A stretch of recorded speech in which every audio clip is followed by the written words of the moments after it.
ஸ்ட்ரெயிட்டாக ஒரு மேனுஃபேக்சரரையே கண்டுபிடிச்சி இந்த கல்வத்தை வாங்கிட்டேங்க. ஏன்னா வீட்டு பக்கத்தில் விலை கம்மியாக இருக்குன்னு சொல்லி இந்த மாதிரி ப்ராடக்ட்ஸ் வாங்கினா அது சுண்ணாம்பு கல் கொடுத்து ஏமாத்திடுறாங்க. ஆக்சிடெண்ட்டாக கீழே விழுந்தால் கூட சிப்பாகி உடஞ்சி போயிடுது. இந்த மாதிரி நல்லா ஸ்ட்ராங்கான கருங்கல்ல பண்ண இடிக்கல், கல்வம், அம்மி, உரல் இது எல்லாமே மேனுஃபேக்சரிங் ரேட்டில் நீங்கள் பார்த்துட்டு இருக்கீங்கன்னா கண்டிப்பாக இவங்க கிட்ட ட்ரை பண்ணுங்கள். ஸ்க்ரீனில் செல்லரோட வாட்ஸ்அப் நம்பர் கொடுத்துருக்கேன், கண்டிப்பாக யூஸ் பண்ணிக்கோங்க. இவங்க கிட்டேயே இதை எப்படி சீசனிங் பண்ணணும்னு கேட்டிருந்தேன்.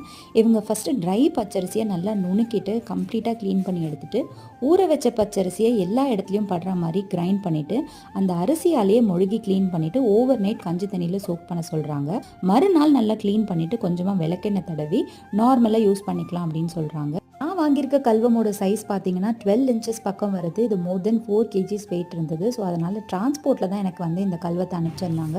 ரொம்பவே சேஃப் அண்ட் செக்யூராக பார்சல் பண்ணி கொடுத்துட்டாங்க. ஸோ உங்களுக்கு நீட் இருந்ததுன்னா கண்டிப்பாக ஸ்க்ரீனில் தெரியிற வாட்ஸ்அப் நம்பரை யூஸ் பண்ணி புக் பண்ணி